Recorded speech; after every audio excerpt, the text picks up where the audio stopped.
In the vast expanse of the cosmos, where 1,000 civilizations have risen and fallen, where species that master faster-than-light travel consider themselves gods, and where empires spanning millions of worlds bow to ancient wisdom, there exists one species that should never have survived their own homeworld. They breathe poison. They drink acid. They eat decay. Their planet tries to kill them every single day through fire, flood, earthquake, and storm, yet they call it home and fight to protect it. They're soft, weak, short-lived creatures who should have been extinct before they learned to make fire. Instead, they learned to make nuclear weapons. They're the only species in galactic history to achieve spaceflight while simultaneously developing the means to destroy their own world. They're the only species to look at the infinite darkness between stars and see it not as a barrier, but as a challenge. They're the only species that, when told something is impossible, respond with "hold my beer" in any of their 7,000 languages. The galaxy learned to fear them not because of their weapons, though those are terrifying. Not because of their technology, though it defies conventional physics. Not because of their military might, though it has toppled empires. The galaxy fears humanity because of what they do when everything seems lost. Because when any rational species would surrender, retreat, or accept defeat, humans do something that no other intelligence in the universe has ever done. They get creative. This is the story of how Earth's children taught the galaxy that evolution doesn't create predators. It creates survivors. And humanity survived Earth.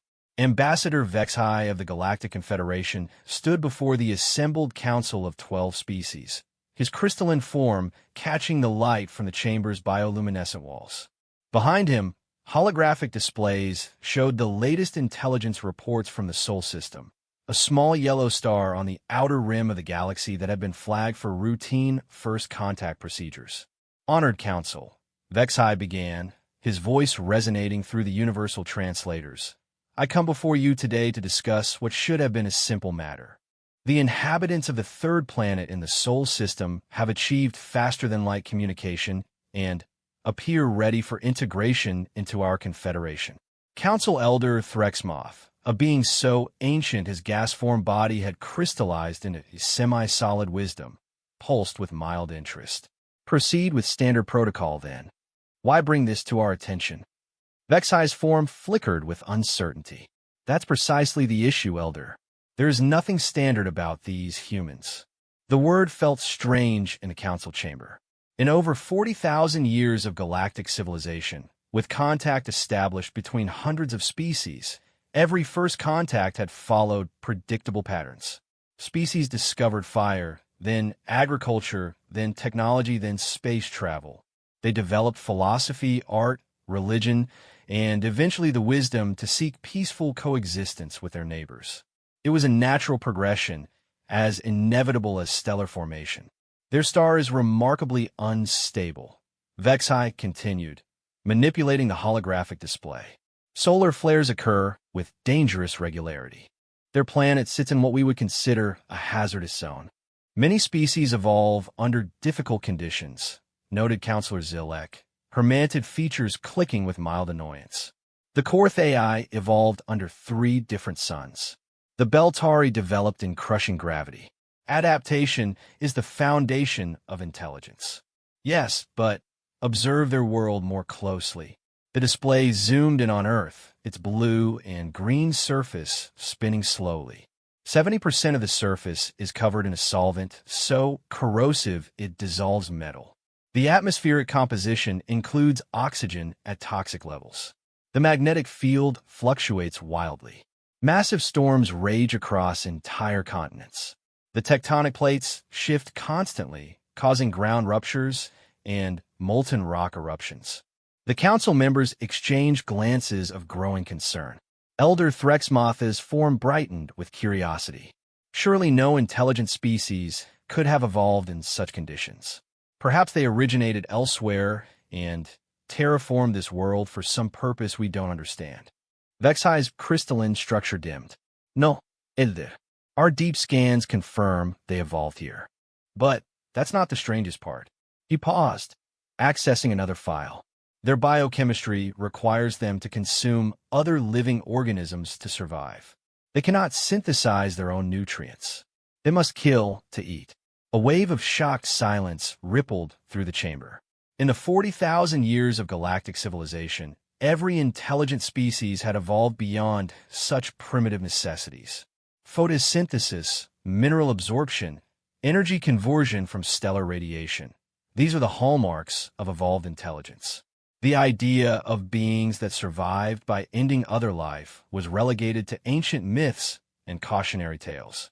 "Surely you're mistaken," whispered Counselor Myrtis, her aquatic form pulsing with distress. "No civilized species would. It gets worse." Vexai's form flickered through several color spectrums, indicating extreme agitation. They don't just consume other life. They actively cultivate it for the express purpose of ending it. They have industrialized death on a planetary scale. The holographic display shifted to show vast agricultural complexes, livestock facilities, and fishing operations. To the assembled council members, it looked like scenes from their worst nightmares. Organized, systematic cultivation of life for the sole purpose of termination.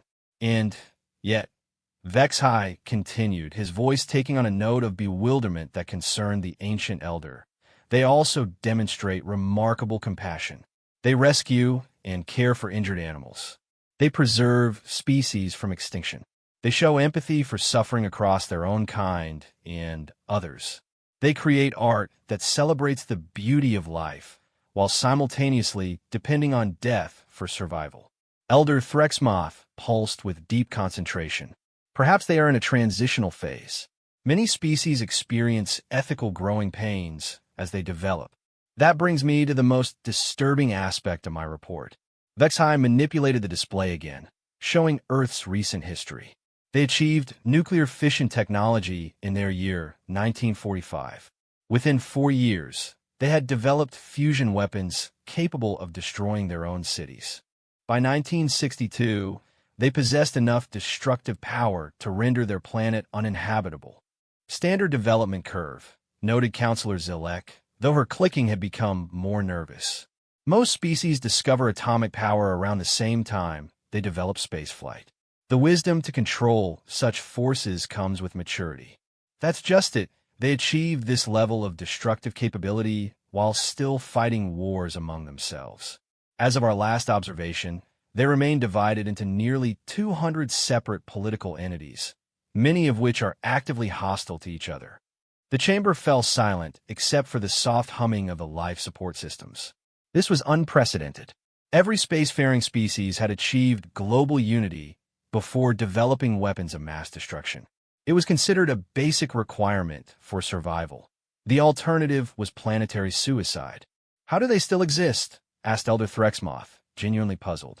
Vexai's form shifted through several conflicting color patterns. This is where their behavior becomes truly incomprehensible. Despite possessing the power to destroy themselves and maintaining political divisions that should have led to extinction, they've somehow avoided using their ultimate weapons for over 8 decades. But not because they've grown wise or peaceful. Then why? The elder's ancient voice carried a note of something the council rarely heard from him: uncertainty. Because they're afraid of each other. The words hung in the chamber like a toxic cloud. Fear as a survival mechanism was understood, but fear as a deterrent to species suicide was a concept none of them had ever encountered. Their military doctrines are based on something they call mutually assured destruction, Vexai explained. The theory that if one group attacks with ultimate weapons, the others will respond in kind, resulting in total annihilation. So they maintain peace through the promise of universal death. Counselor Myrtoes's aquatic form rippled with distress. This is madness. How can any intelligent species base its survival on the threat of suicide? And yet it works, Vexai replied. Not only do they survive, they thrive. Their population has grown exponentially. Their technology advances at rates that should be impossible for a divided species. They've begun exploring their solar system and have established permanent settlements on their moon and neighboring planets. "Show us their technology," commanded Elder Threxmoth. The holographic display shifted to show human spacecraft, industrial complexes, and communication networks. The council members studied the images with growing confusion. "Their engineering is crude, but effective," observed Counselor Zilek. "They use controlled explosions to achieve orbit, primitive but functional. Their computing technology is silicon-based, inefficient but rapidly evolving. Their materials science lags behind their theoretical physics by several centuries. Note their approach to problem-solving." Vexai highlighted various human inventions. When they couldn't breathe in space, they built containers to carry their atmosphere with them. When they needed to survive in the vacuum, they created artificial environments inside metal shells. When they discovered their planet was warming due to industrial activity, they began developing technology to capture solar energy and reduce emissions. "Logical responses," noted Elder Threxmoth, though his tone suggested he was missing something. "Yes, but observe how they implement these solutions." The display showed human space missions, industrial processes, and environmental projects. They don't wait for perfect technology. They use what they have, accept significant risks, and improve through iteration. They've lost more individuals to space exploration in 50 years than most species lose in millennia, yet they consider this acceptable losses for advancement. The council members recoiled. Every civilized species had learned to value individual life above all else. The idea of knowingly sending beings to their deaths for the sake of knowledge or progress was barbaric. "And they volunteer for this," Vexai continued, his form now cycling through colors indicating severe distress. "They compete for the opportunity to risk their lives. They celebrate those who die in pursuit of advancement as heroes. They tell stories about individuals who sacrifice themselves for the benefit of others and teach these stories to their young as examples to follow." "This is increasingly disturbing," whispered Counselor Myrtis. "Are we certain they're intelligent? Perhaps they're simply an unusually organized form of aggressive fauna. Their mathematics and physics are sophisticated," Vexai replied. "They've developed theories about the nature of reality that parallel our own understanding. They create art and music that demonstrates complex emotional depth. They have literature spanning thousands of years that explores philosophical concepts we consider advanced." "But they remain violent?" asked Elder Threxmoth. "Not exactly violent," Vexai said carefully. "They're aggressive, but in ways we don't understand. They engage in controlled combat for entertainment. They compete against each other in elaborate games that simulate warfare, but result in no actual death. They create fictional stories about conflict and destruction that they consume for pleasure. Entertainment violence?" Counselor Zilek's clicking became rapid with anxiety. "They derive pleasure from simulated death." "It appears so, but they also create entertainment that celebrates cooperation, love, friendship, and peaceful resolution of conflict. Their cultural output is contradictory, simultaneously celebrating and condemning the very behaviors that define their species." Elder Threxmoth pulsed with deep contemplation. "What do your xenopsychology experts recommend?" Vexai's form dimmed significantly. "That's the problem, Elder. We don't have experts qualified to evaluate this species. Their psychological profile doesn't match any known patterns of intelligent development. Our best analysts have concluded that humans represent either an evolutionary dead end that somehow achieved technology before extinction, or what? Or they represent a form of intelligence so alien to our understanding that we cannot predict their behavior or intentions." The chamber fell into another silence, this one heavy with implications. If humanity couldn't be understood using existing xenopsychological models, then standard first contact protocols might not just be inadequate, they might be dangerous. "What do you recommend?" Elder Threxmoth asked finally.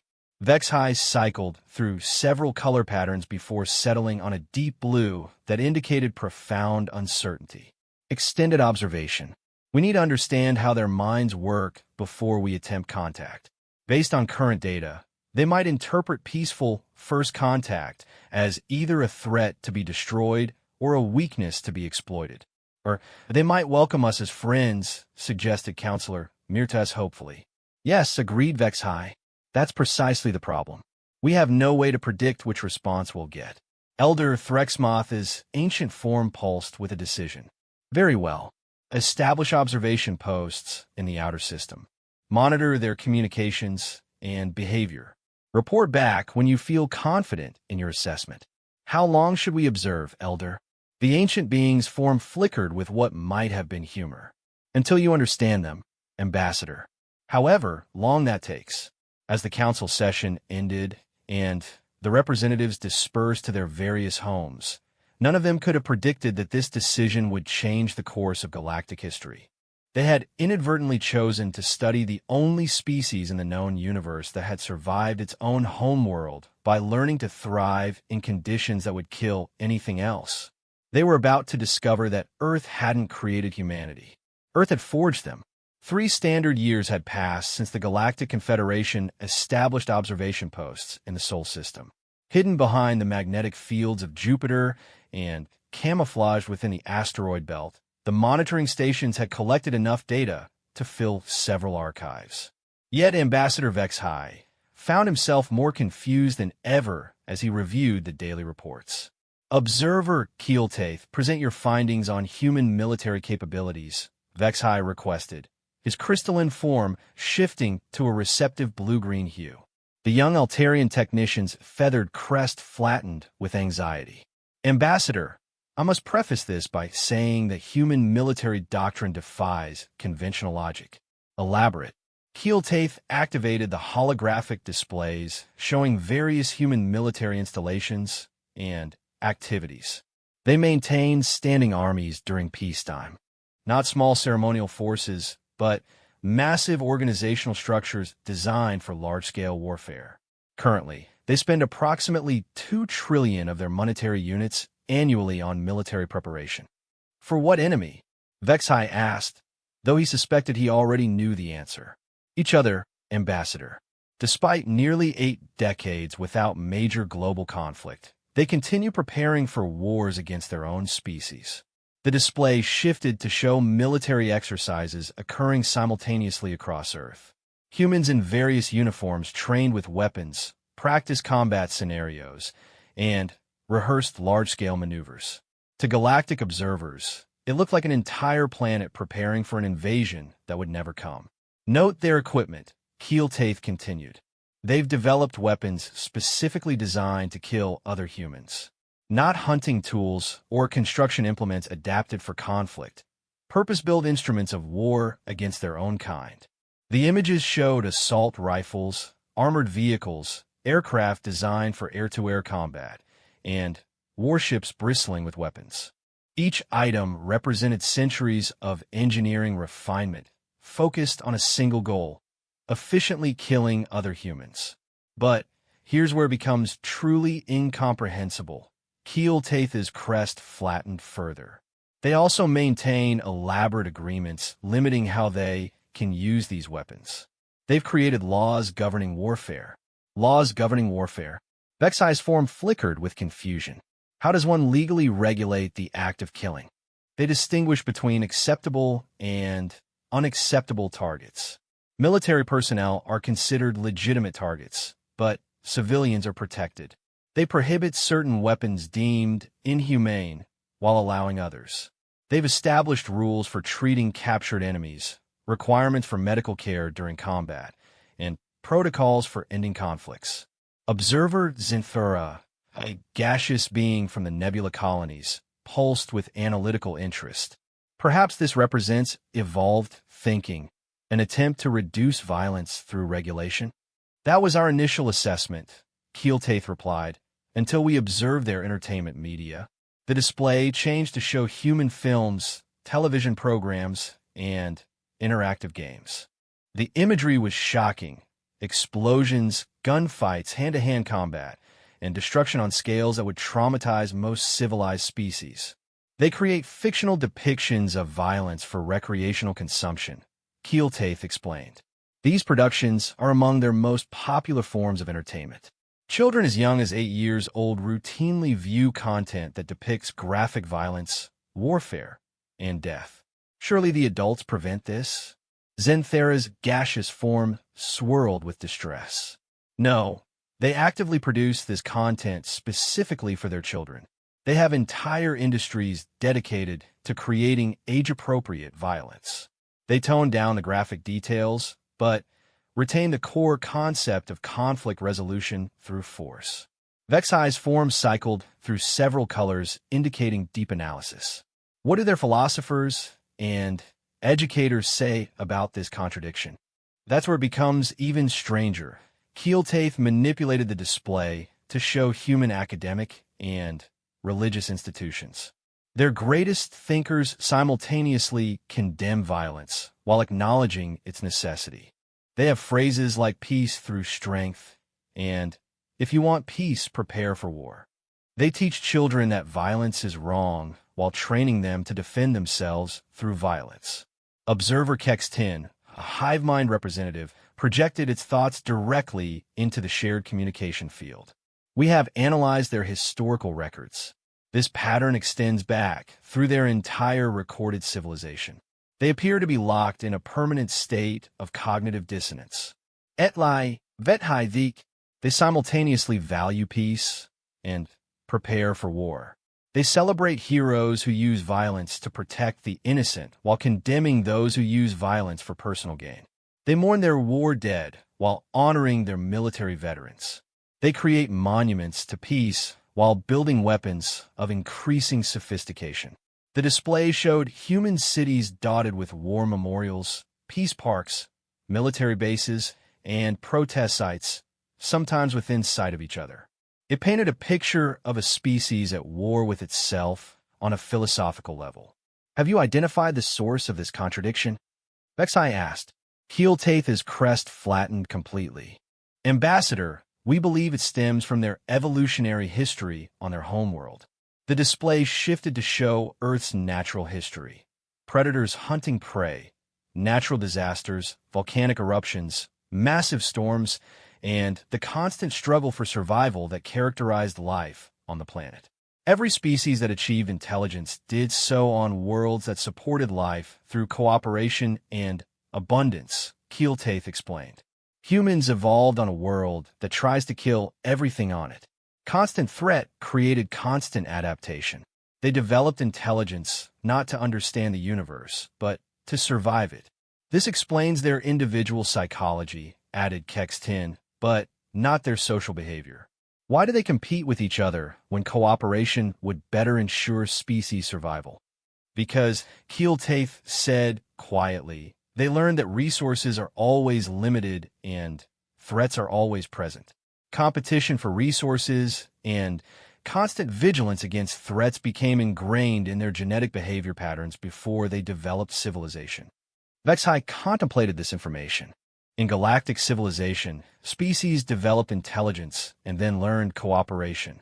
Humans had apparently developed competition and then learned intelligence.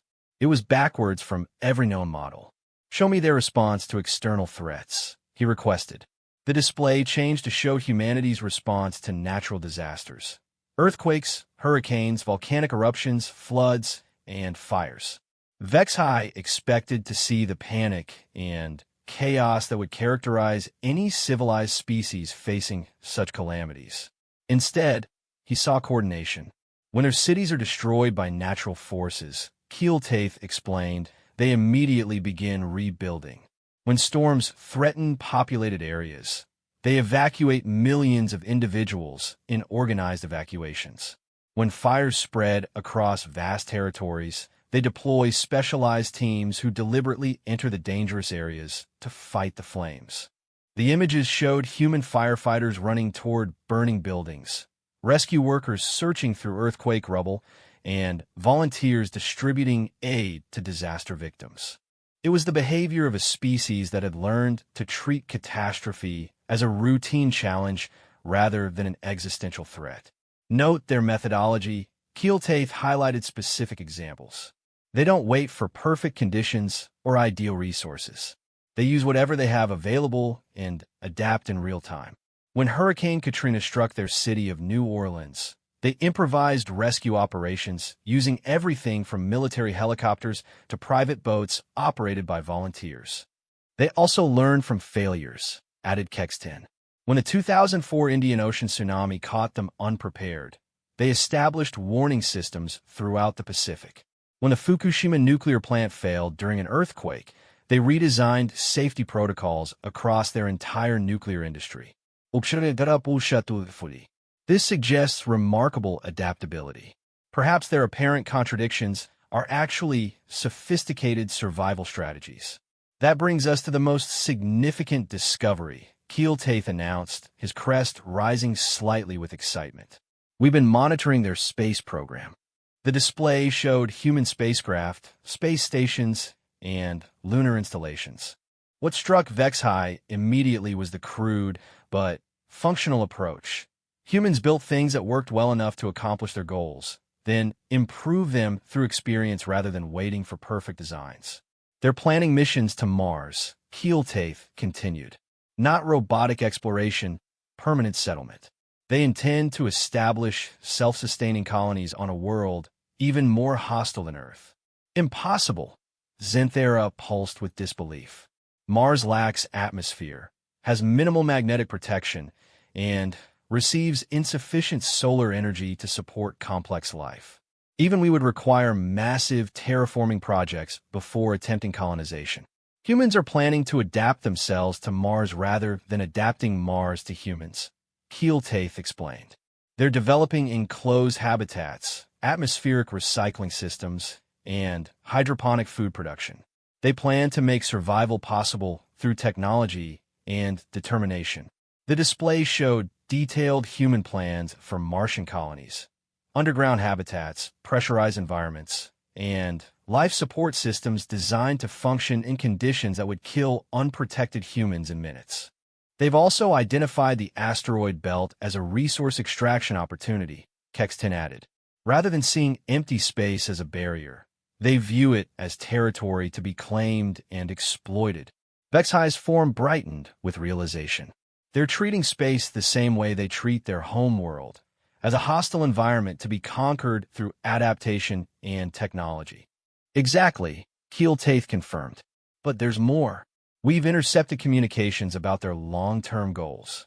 The display showed human scientific papers, government reports, and popular media discussing plans for interstellar travel, colonization of other star systems, and the search for extraterrestrial intelligence. They assume they're not alone in the universe, Keeltaith explained. They actively search for other intelligent species and prepare for eventual contact. But their preparations include both peaceful and military scenarios. They expect aliens to be either friends or enemies, Kex10 elaborated, and they're preparing for both possibilities simultaneously. The implications hit Vexhai like a physical blow. Humans were not just a species that had survived their homeworld. They were a species that assumed the universe was equally dangerous and were preparing to survive it through the same methods that had worked on Earth: adaptation, competition, and constant vigilance. What do they expect from first contact? Vexhai asked. Keeltaith's crest flattened again. According to their scientific literature, they consider three primary scenarios: peaceful contact leading to mutual benefit, hostile contact requiring military response, or contact with species so advanced that resistance would be futile. And their preparations? They're developing technology for all three scenarios. Radio telescopes for peaceful communication, space-based weapons for military response, and deep space monitoring systems for early warning of advanced civilizations. Vexhai cycled through several color patterns as he processed this information. Humanity was essentially preparing to apply their Earth-based survival strategies to galactic civilization. They expected competition, conflict, and the need for constant adaptation. Observer Kex10, what does Hive analysis suggest about human intentions? The collective intelligence projected its assessment. They do not seek conquest for its own sake, but they will not submit to conquest by others. They prefer cooperation, but prepare for competition. They value peace, but excel at warfare. They represent a species-level adaptation to permanent uncertainty. In other words, Vexhai said slowly, they're exactly what their homeworld created them to be, survivors who assume nothing and prepare for everything. There's one more thing, Keeltaith said quietly. We've detected anomalies in their communication networks. What kind of anomalies? Patterns that suggest they may have detected our presence. The observation chamber fell silent except for the humming of life support systems. The possibility that humans had discovered the monitoring posts had not been considered. Their technology was supposed to be insufficient for detecting Confederation stealth systems. How is that possible? Zinthera asked. We're not certain they have, Keeltaith replied carefully. But they've recently increased deep space monitoring, deployed additional satellites with sophisticated sensors, and begun transmitting signals that could be attempts at communication with unknown intelligences. Show me, Vexhai commanded.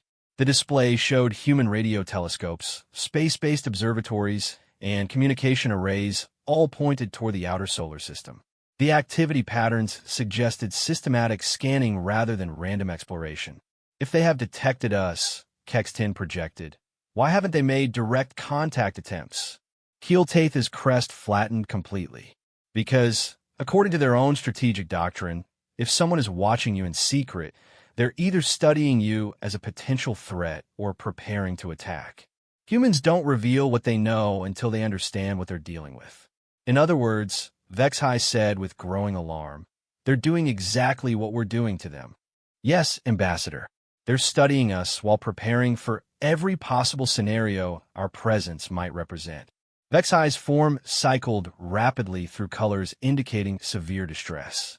The Confederation had approached first contact, assuming they were dealing with a typical developing species that would welcome peaceful integration into galactic civilization. Instead, they were apparently engaged in a mutual surveillance operation with a species that had spent its entire existence expecting the worst-case scenario from every unknown situation. Recommendations? He asked. Unken ambasa getting poset. We are in uncharted territory. No protocols exist for this situation. Vexhai contemplated the implications. Humanity represented something unprecedented in galactic civilization. A species that had survived by assuming the universe was hostile and preparing for eternal conflict. Contact with such a species could go in directions that no amount of planning could anticipate. Continue observations, he decided, but prepare for the possibility that we may not be the ones choosing when contact occurs. Understood, Ambassador. As the observation team returned to their duties, none of them noticed the subtle changes in human communication patterns that suggested their assumption was correct. Humanity had indeed detected evidence of alien surveillance and was quietly preparing for contact on their own terms. The stage was being set for a first contact scenario unlike anything in galactic history. Dr. Sarah Chun stared at the data scrolling across her monitors in the deep space communications facility buried beneath the Atacama Desert. The patterns were subtle, almost invisible unless you knew what to look for, but after 18 months of analysis, she was certain they were being watched. Director Martinez, she called across the facility's main floor, I need you to see this. Director Miguel Martinez approached her workstation, carrying a cup of coffee that had long since gone cold. As head of the Terran Deep Space Monitoring Initiative, he learned to trust Sarah's instincts about anomalous signals. She had a gift for finding patterns in cosmic background noise that others missed. What have you got? He asked, setting his coffee aside and leaning over her shoulder to examine the displays. Gravitational anomalies in the outer system, Sarah explained, highlighting specific data points. They're tiny, barely detectable, but they're consistent with artificial objects using some form of reactionless drive. Miguel studied the data carefully. Could be natural phenomena. The outer solar system is full of gravitational variables we don't understand. That's what I thought initially, Sarah admitted, pulling up additional files. But look at this. She overlaid the gravitational data with communication intercept logs from the past 3 years. Every time we've had major technological breakthroughs or significant space program announcements, these anomalies increase their activity. Miguel's expression grew serious. As a former military intelligence officer, he recognized surveillance patterns when he saw them. You're suggesting someone is monitoring our technological development? I'm saying someone has been watching us systematically for at least 3 years, possibly longer.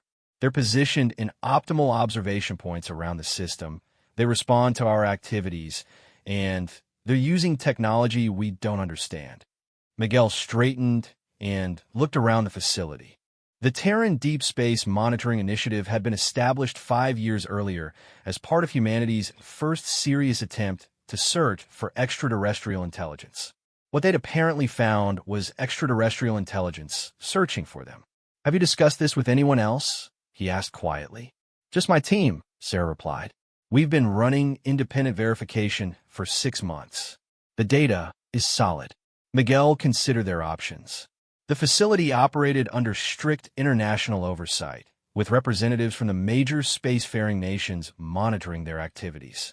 Any discovery of extraterrestrial intelligence would need to be reported through proper channels, triggering protocols that would involve the United Nations, major world governments, and probably the military. "Show me everything," he decided. For the next 4 hours, Sarah and her team presented their findings. The evidence was compelling.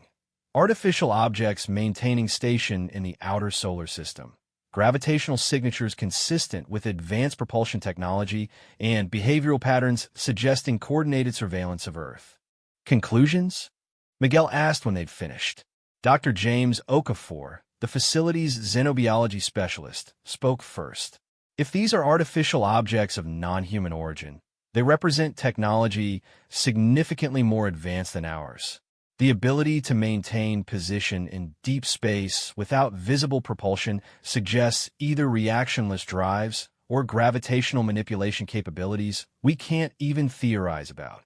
They're being careful not to reveal themselves directly," added Dr. Lisa Kowalski, the communications analyst. "All the evidence is indirect: gravitational shadows, electromagnetic anomalies, statistical patterns. If we weren't specifically looking for signs of surveillance, we never would have noticed." "Which suggests they don't want open contact," Sarah concluded. "They're studying us." Miguel leaned back in his chair, considering the implications. "Recommendations?" "We need to decide whether to make contact ourselves or continue gathering intelligence," Dr. Okafor said. "Standard SETI protocols call for attempting communication if we detect signs of alien intelligence." "Standard SETI protocols assume benevolent contact," Miguel replied. "If someone is studying us in secret, their intentions might not be friendly." The room fell silent as everyone contemplated the possibilities. First contact with extraterrestrial intelligence had been humanity's dream for decades, but most scenarios had assumed humanity would be the discoverers, not the discovered. "There's another consideration," Dr. Kowalski said carefully. "If they've been watching us for years, they know about our military capabilities, our political divisions, and our technological limitations. We know almost nothing about them." "Intelligence disparity," Miguel nodded grimly. "The classic problem in asymmetric contact scenarios." Sarah pulled up a new display showing Earth's current space-based assets. "However, they may not know that we've detected them. That gives us one advantage. We can prepare for contact while maintaining operational security." "Prepare how?" Dr. Okafor asked. Miguel stood and began pacing, his military background taking over. "We proceed on the assumption that contact is inevitable, but we control the terms. We gather as much intelligence as possible about their capabilities while preparing multiple response scenarios." "That could take years," Dr. Kowalski protested. "And it assumes they don't make contact first." "Then we move fast," Miguel decided. "Dr. Chun, I need a complete analysis of their technological capabilities based on observable evidence." Dr. Okafor, theoretical assessment of their possible biological and psychological profiles. Dr. Kowalski, design a communication protocol that doesn't reveal our full capabilities. And if the Oversight Committee demands immediate disclosure, Dr. Okafor asked, Miguel Smail de Grimley. They won't. I'm classifying this under Section 7 of the Deep Space Security Protocol. The Section 7 classification was designed for potential threats to planetary security. It allowed the director to restrict information access while preparing a threat assessment, buying them time to understand what they were dealing with before involving the broader international community. That gives us maybe 6 months before questions get asked, Sarah warned. Then, we better work fast, Miguel replied. Over the following weeks, the team worked around the clock to understand their watchers. Sarah's analysis revealed at least 4 distinct observation posts positioned at Lagrange points throughout the outer solar system. The technology required to maintain those positions was at least a century ahead of human capabilities. Dr. Okafor's biological assessments were necessarily speculative, but he concluded that any species capable of such technological advancement would likely have evolved beyond human-level aggression. However, he also noted that their careful concealment suggested a cautious, possibly fearful approach to contact. They're as uncertain about us as we are about them, he reported during a weekly briefing. The surveillance pattern suggests they're trying to understand our intentions and capabilities before revealing themselves. Dr. Kowalski's communication protocols focused on demonstrating human intelligence and peaceful intentions without revealing military capabilities or technological limitations. Her proposal involved mathematical sequences, basic physics demonstrations, and cultural information that portrayed humanity as curious but non-threatening. The key is to appear sophisticated enough to be interesting, but not advanced enough to be dangerous, she explained. But it was Sarah's discovery in the 4th week that changed everything. They're not just watching Earth, she announced during an emergency briefing. They're watching our entire solar system development program. Her displays showed gravitational anomalies near Mars, the asteroid belt, and several of Jupiter's moons, precisely the locations where humanity had planned future exploration and colonization efforts. They know where we're going before we get there, Dr. Okafor said with growing concern. More than that, Sarah continued, they're positioning themselves to observe our expansion into the solar system. This isn't just scientific curiosity. They're monitoring human space development like it's a potential threat.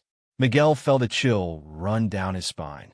They're treating us as a potentially dangerous species, which means, Dr. Kowalski added quietly, they may be preparing defensive measures. The implications were staggering. Humanity had always assumed that any extraterrestrial intelligence they encountered would be either benevolent teachers or hostile invaders. The possibility of alien intelligence that viewed humanity as a potential threat had never been seriously considered. We need to accelerate our timeline, Miguel decided. If they're preparing defensive measures, we need to understand what we're dealing with before those measures become active. Director, Sarah said carefully, there's something else. I've been analyzing their positioning patterns, and I think they may have detected our detection. Explain. Subtle changes in their observation patterns over the past 2 weeks. Nothing dramatic, but consistent with a surveillance team that suspects they've been compromised. Miguel felt his heart rate increase. Time frame for possible contact initiation? Unknown. They could reveal themselves tomorrow or maintain surveillance for decades. But if they have detected our detection, they're probably making the same calculations we are. Dr. Okafor leaned forward. What if we're approaching this wrong? What if instead of preparing for contact, we prepare for revelation? Meaning, we assume they're going to reveal themselves when they're ready. Instead of trying to control first contact, we focus on controlling humanity's response to first contact. Miguel considered this approach. You're suggesting we prepare Earth for the revelation of alien surveillance, rather than trying to initiate contact ourselves? Exactly. We develop protocols for managing public reaction, coordinate with world governments, and establish frameworks for negotiating with a technologically superior species that's already been studying us. It was a fundamentally different approach, reactive rather than proactive, but potentially more realistic given the intelligence disparity. Dr. Kowalski, how long to develop comprehensive revelation protocols. If I can work directly with government liaison teams, maybe 3 months. Dr. Chun, continue monitoring and expand surveillance detection capabilities. I want to know everything about their operations. Understood. Dr. Okafor, worst-case scenario analysis. If they decide we're a threat, what would that look like? Complete technological superiority suggests they could neutralize human space capabilities without affecting Earth directly. Disable satellites, prevent launches, essentially quarantine us to our homeworld. Miguel Nadid Grimli. Best-case scenario, they reveal themselves as peaceful observers interested in cultural exchange and scientific cooperation. Most likely scenario, Dr. Okafor hesitated. Something in between. Contact, but on their terms with conditions and limitations we won't like but can't refuse. As the meeting ended and the team dispersed to their tasks, none of them could have predicted that their unknown watchers had already reached their own decisions about humanity. The careful surveillance and analysis had provided the Galactic Confederation with unprecedented insight into human nature, capabilities, and intentions. What they had discovered would soon force a choice that would determine the future of both species. In the outer solar system, Ambassador Vexhai reviewed the latest reports from his observation teams with growing certainty that first contact could no longer be delayed. Humanity had proven to be everything the initial assessments had suggested, and more, a species that assumed the universe was hostile and prepared for any eventuality.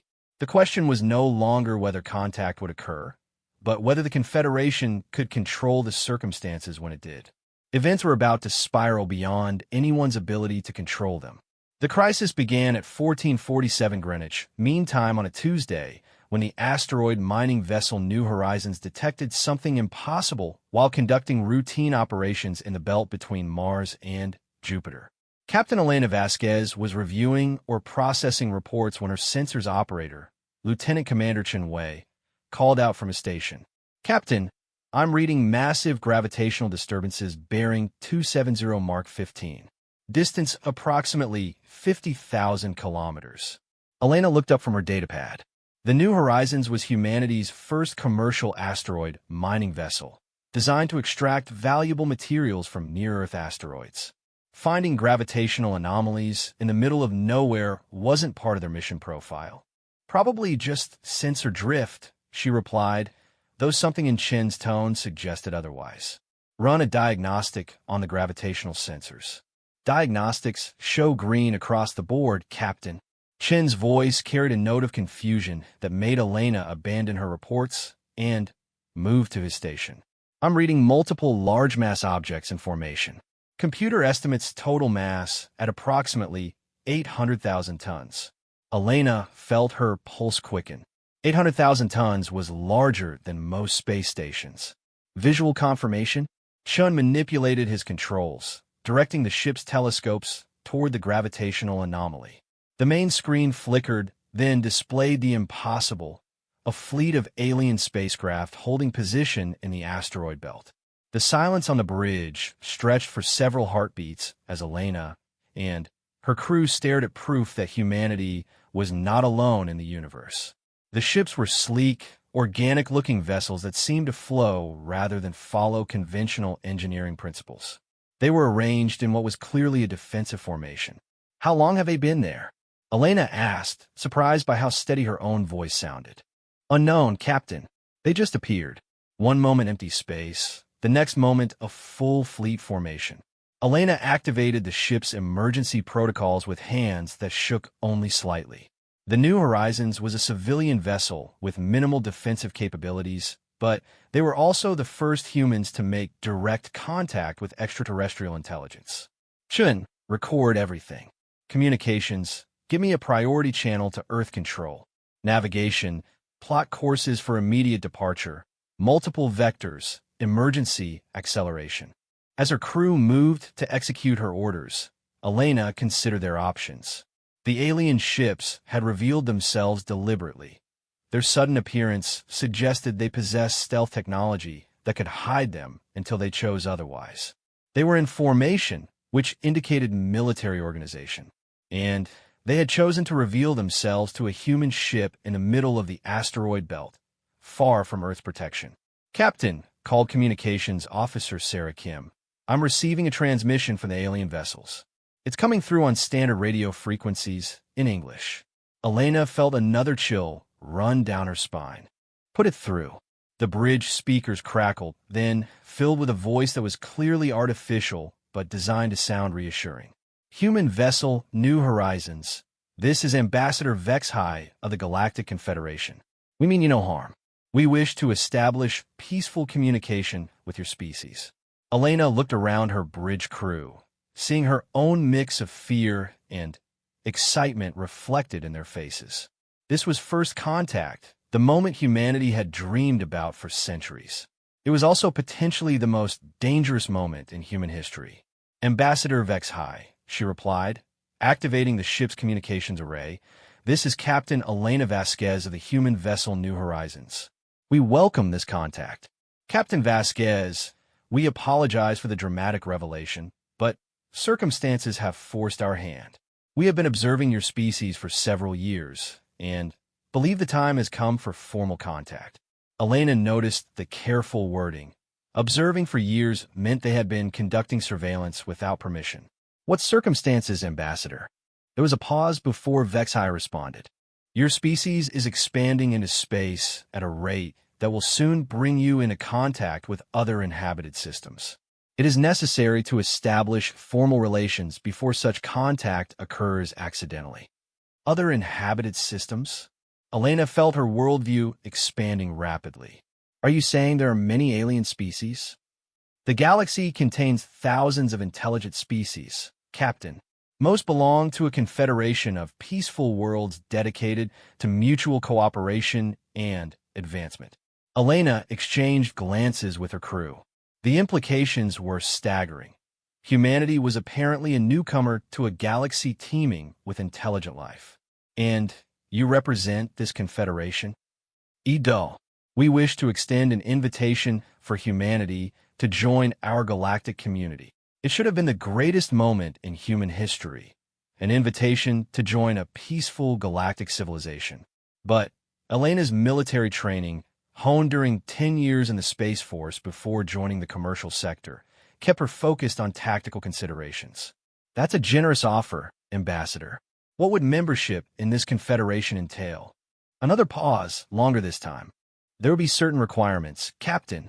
Your species would need to abandon militaristic expansion, submit to Confederation oversight of your space development, and accept limitations on certain technologies."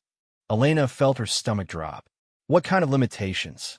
Weapons of mass destruction would need to be eliminated. Military space assets would be restricted to system defense only. Expansion into interstellar space would be regulated to prevent conflicts with existing civilizations. The bridge fell silent except for the humming of life support systems. Elena realized she was listening to terms of surrender disguised as an invitation to join a galactic community. Humanity was being asked to abandon its independence in exchange for protection and guidance. "Ambassador, I'm just a ship captain. These decisions would need to be made by our governments." "Of course, Captain. We are prepared to establish formal diplomatic contact with your world leaders. However, it will be helpful if you could relay our general terms so they could begin considering our proposal." Elena made a decision that would later be debated by historians and military analysts. "I need to clarify something, Ambassador. Are you requiring these terms or requesting them?" "I'm not certain I understand the distinction, Captain. Are we free to decline your invitation?" The pause this time stretched long enough that Elena began to wonder if the communication link had failed. When Vexhai's voice returned, it carried a subtle but unmistakable change in tone. "Captain Vasquez, we hope that will not be necessary. The Confederation has maintained galactic peace for over 40,000 years. Species that remain outside our structure often experience difficulties." Elena felt her blood run cold. "What kind of difficulties?" "Misunderstandings with Confederation members, trade restrictions, technological isolation. It becomes very difficult to maintain interstellar relations without Confederation membership."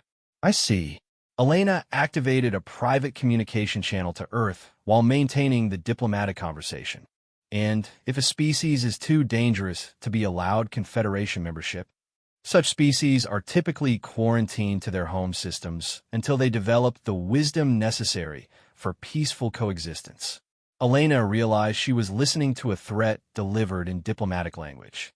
Humanity was being offered a choice between submission and isolation. What the Confederation apparently didn't understand was that offering such a choice to humans was like offering a choice between slavery and war. Ambassador, I appreciate your frankness. I'll relay your offer to my government. Captain, there is one more matter. We have become aware that your species has detected our observation posts. While we appreciate your discretion in not revealing our presence, it would be helpful if your monitoring activities ceased. Elena smiled grimly. The aliens were asking humanity to stop gathering intelligence about them, while revealing that they had been conducting surveillance for years. I'll pass along that request as well. Thank you, Captain. We look forward to formal diplomatic contact with your world leaders. The communication ended, leaving Elena's bridge in stunned silence. After a moment, Chin spoke up. Captain, should we return to Earth? Elena shook her head. Not yet. Chin, did you record everything? Yes, Captain. Full audio and visual records of the encounter. Good. Kim, did you get that priority transmission through to Earth Control? Transmitted and acknowledged, Captain. They're standing by for our report. Elena looked at the alien fleet still visible on their screens. The ships maintained their formation, neither advancing nor withdrawing. They were waiting, probably for humanity's response to their offer. Navigation, maintain current position, but keep those emergency departure vectors plotted. I want to observe these ships for as long as possible. For the next 6 hours, Elena and her crew conducted the most important intelligence-gathering operation in human history. They cataloged the alien ships' design characteristics, energy signatures, and movement patterns. They documented everything that might be useful for humanity's defense if diplomatic solutions failed. What they discovered was both impressive and terrifying. The alien ships were clearly more advanced than anything humans had built, but they weren't invulnerable. Their formations followed logical tactical principles. Their energy signatures suggested conventional power sources, and their movements indicated they were bound by the same physical laws as human spacecraft. They were superior, but not impossibly so. Elena also noticed something else. The alien ships were positioned defensively, as if they expected a hostile response to their revelation. They had come prepared for peaceful contact, but ready for conflict. Captain, Chin reported, I'm detecting additional gravitational anomalies throughout the outer system. It looks like they have ships positioned at multiple points around our solar system. Elena felt her tactical assessment crystallize. The aliens hadn't just revealed themselves for first contact. They had positioned forces for a potential blockade or invasion. Their diplomatic offer was backed by military positioning. Kim, give me another priority transmission to Earth Control. Military encryption this time. Channel open, Captain. Earth Control, this is New Horizons Actual. Be advised that first contact has occurred with representatives of a galactic confederation. They have made diplomatic overtures that include requirements for human disarmament and submission to alien oversight. They have also positioned military assets throughout our solar system in what appears to be preparation for enforcement of their terms if negotiations fail. We are continuing observation and will transmit detailed intelligence reports. Recommend immediate activation of all planetary defense protocols. Elena ended the transmission and turned to her crew. Ladies and gentlemen, we may have just witnessed the most important conversation in human history. We've been invited to join a galactic civilization, but the terms amount to surrender of human independence. Our governments will have to decide whether to accept those terms or reject them. What happens if we reject them? Asked Chun. Elena looked at the alien fleet on their screens. Then we find out whether humans can survive in a hostile galaxy the same way we survived on a hostile planet. As if in response to her words, the alien ships began moving into a tighter formation. Whatever humanity's response would be, the Confederation was preparing for multiple possibilities. In the outer solar system, Ambassador Vexhai reviewed the conversation with growing concern. The human captain had asked precisely the questions that Confederation protocols had hoped to avoid. Instead of expressing gratitude for the invitation to join galactic civilization, she had immediately identified the terms as surrender demands backed by military threat. Observer Keeltaith, Vexhai called analysis of the human captain's responses. Ambassador, she responded exactly as our psychological profiles predicted. When presented with a choice between submission and conflict, humans begin preparing for conflict while seeking alternatives that preserve their independence. And her questions about decline and quarantine, she was determining whether the Confederation's offer was actually an ultimatum. Vexhai's crystalline form cycled through colors indicating deep concern, which it was, of course. Yes, Ambassador, but most species accept the ultimatum gratefully. They prefer Confederation protection to the uncertainties of independence. Humans are not most species, Vexhai replied grimly. Prepare for the possibility that formal diplomatic contact may not proceed as planned. Events were about to prove him right. 6 months after first contact, the emergency session of the United Nations Security Council was entering its 4th straight day. The chamber buzzed with tension as representatives from every major nation debated humanity's response to the Galactic Confederation's ultimatum. Secretary General Maria Santos called for order as Admiral Rebecca Harrison, newly appointed head of the hastily formed Earth Defense Command, prepared to deliver her assessment of humanity's strategic position. The situation is unprecedented, Admiral Harrison began, activating holographic displays showing the current deployment of alien forces throughout the solar system. We face a technologically superior adversary that has positioned forces for either diplomatic protection or military enforcement of their terms. The displays showed Confederation ships at Jupiter's Lagrange points in the asteroid belt and maintaining patrol patterns in the outer system. It was an impressive show of force designed to remind humanity that their choices were limited. What are their capabilities compared to ours? Asked the Chinese representative. Superior in every category we can measure, Harrison replied bluntly. Their ships demonstrate faster-than-light travel, advanced stealth systems, and energy weapons that our models can barely comprehend. In a direct military confrontation, we would lose decisively. Then, we have no choice but to accept their terms, said the German representative. That's one option, Harrison agreed, but not the only one.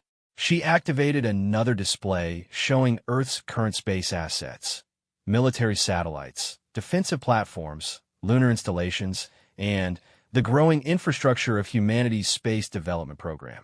Our analysis suggests the Confederation's terms are designed to permanently prevent human expansion beyond this solar system, Harrison explained. They want us to remain a single-planet species under their oversight. And what's wrong with that? Demanded the French representative. They're offering us access to galactic technology and civilization as junior partners with no independence, replied the American representative. It's not an alliance, it's absorption. Director Miguel Martinez, now serving as Chief Intelligence Advisor on Alien Affairs, stood to address the assembly. We need to understand what the Confederation fears about humanity. Their own diplomatic communications reveal that we're being treated as a potential threat, not a primitive species to be uplifted. What could they possibly fear from us? Asked the Indian representative. They're thousands of years ahead of us technologically. Miguel activated a new display showing the Confederation's own surveillance reports, obtained through clever eavesdropping on their communication channels. According to their own assessments, we're the only species they've encountered that achieve spaceflight while maintaining planetary political divisions. We're the only species that developed weapons of mass destruction before achieving global unity. We're the only species that treats expansion into hostile environments as a routine challenge rather than an existential threat. The chamber fell silent as the implications sank in. The Confederation wasn't trying to protect humanity from the galaxy. They were trying to protect the galaxy from humanity. They've studied our history, Miguel continued. They know how we respond to superior forces that try to control us. They know how we adapt to hostile environments. They know how we innovate under pressure. And they're afraid that if they can't control us now, they won't be able to control us later. So what do you recommend? Asked Secretary General Santos. Admiral Harrison stepped forward. We recommend what we call the Terran Initiative. Instead of accepting or rejecting their terms, we propose a third option, which is we demonstrate that humanity can be a valuable ally rather than a dangerous enemy, but only as equals, not subjects. Harrison activated a comprehensive display showing Earth's proposed response to the Confederation's ultimatum. It was ambitious, audacious, and typically human in its refusal to accept limited options. Phase 1. We invite them to establish formal diplomatic relations with full transparency. No more hidden surveillance, no more ultimatums. Open negotiations between equals. They'll never agree to that, protested the Russian representative. They hold all the military advantages. Phase 2, Harrison continued. We demonstrate our value as allies by solving problems they can't solve themselves. The display shifted to show human space technology, focusing on innovations that the Confederation might find useful. Humanity's crude, but effective engineering, their ability to function in hostile environments, and their talent for improvised solutions under pressure. What can we offer that they don't already have? Asked the Brazilian representative. Dr. Sarah Chun, now serving as senior scientific advisor, addressed the assembly. Our analysis of their technology suggests they've achieved advancement through incremental improvement over thousands of years. They build things to last forever, but innovate slowly. We build things to work well enough for now and improve through iteration, meaning they can't adapt quickly to unexpected situations. When their standard procedures don't work, they have to develop new procedures through committee consensus across thousands of species. When our standard procedures don't work, we improvise. Miguel nodded. That's why they're afraid of us. We represent a type of intelligence they can't predict or control. But that same unpredictability could be incredibly valuable in crisis situations. What kind of crisis? Asked the Japanese representative. The kind that requires rapid adaptation to unprecedented threats, Harrison replied. According to our intelligence, the galaxy isn't as peaceful as the Confederation claims. There are rogue species, unexplored regions with unknown dangers, and ancient threats that occasionally resurface. They need troubleshooters, Dr. Chen added, species that can go into dangerous or unpredictable situations and find solutions that don't exist in any manual. Secretary General Santos looked around the chamber, and if they reject our proposal, Harrison's expression became grim. Phase 3. We demonstrate that quarantining humanity to Earth would be more expensive than accepting us as allies. You're talking about resistance, the Canadian representative said quietly. I'm talking about making ourselves too valuable to suppress and too expensive to quarantine, Harrison replied. We accelerate our space development program. We establish self-sufficient colonies throughout the solar system. We develop technologies they don't understand. We make it clear that containing humanity would require a permanent military occupation that would drain Confederation resources for generations. That's extremely dangerous, warned the South African representative. If we provoke them, they could simply destroy us. Could they? Miguel asked. According to our intelligence, the Confederation hasn't fought a real war in millennia. They maintain peace through overwhelming technological superiority and diplomatic pressure. They've never had to deal with a species that fights back effectively. You're gambling with the future of humanity, accused the Australian representative. No, Harrison replied. We're fighting for the future of humanity. The Confederation's terms would end human expansion, human innovation, and human independence. They're offering us survival as a protected species in exchange for giving up everything that makes us human. Dr. Chen activated a final display showing humanity's potential development paths. We can accept their terms and become a stagnant client species that survives under alien protection. We can reject their terms and face quarantine or destruction. Or we can force them to accept us as we are dangerous, unpredictable, but valuable allies who contribute to galactic civilization on our own terms. The debate continued for another 18 hours, but the vote, when it came, was decisive. Humanity would proceed with the Terran Initiative. They would offer partnership, not submission. They would demonstrate their value while making it clear that suppression would be prohibitively expensive. The response was transmitted to Ambassador Vexhai 3 days later. Instead of accepting or rejecting the Confederation's ultimatum, humanity proposed formal diplomatic negotiations between sovereign equals, offered to demonstrate their value as allies through joint problem-solving initiatives, and politely suggested that any attempt to enforce quarantine would be met with creative resistance. The message concluded with a statement that would become famous throughout the galaxy.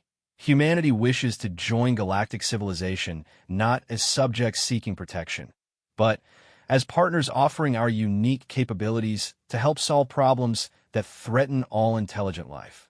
We have survived by adapting to challenges that would destroy other species. Perhaps the galaxy needs a species that specializes in surviving the impossible. Vexhai's response came within hours. Your proposal is unprecedented. The Confederation will need time to consider these terms. What followed was the longest and most complex first contact negotiation in galactic history. Humanity proved their value by solving engineering problems that had stymied Confederation experts, developing new technologies through their trademark improvisation, and demonstrating their ability to thrive in environments that would kill most galactic species. They also proved their determination by establishing fortified colonies throughout the solar system, developing defensive technologies that Confederation forces couldn't easily counter, and making it clear that any quarantine attempt would face organized resistance from species that had learned to fight impossible odds and win. The negotiations lasted 3 years. When they concluded, humanity had achieved something no other species in galactic history had managed. They joined the Confederation as equal partners, not client species. They retained their independence, their right to expand, and their freedom to develop technology without oversight. In exchange, they became the Confederation's troubleshooters, the species called upon when situations required rapid adaptation, creative solutions, or the ability to function in conditions that would defeat conventional approaches. Other species learned to call them when the impossible needed to be accomplished. The galaxy learned to respect them when they accomplished it. But, most importantly, the galaxy learned why Earth had produced such a remarkable species. Humanity hadn't become dangerous despite their hostile homeworld. They had become incredible because of it. Earth had spent 4 billion years creating a species that could survive anything. The galaxy was about to discover what that species could accomplish when they no longer had to merely survive, but could thrive among the stars. Ambassador Vexhai, now serving as permanent liaison to the human homeworld, often reflected on how wrong the initial assessments had been. The Confederation had feared humanity would disrupt galactic civilization. Instead, humanity had improved it. When the ancient Devourer fleets returned from the galactic void after 10,000 years of dormancy, it was human crews who developed the tactics that stopped them. When the crystalline plague began converting entire star systems into silicon wastelands, it was human scientists who found the cure. When the space-time anomalies near the galactic core threatened to tear reality itself apart, it was human engineers who built the impossible machines that stabilized them. The galaxy had gained something it didn't know it needed, a species that looked at impossible problems and said, "We'll figure it out." Because that's what humans did. They survived Earth. Everything else was easy.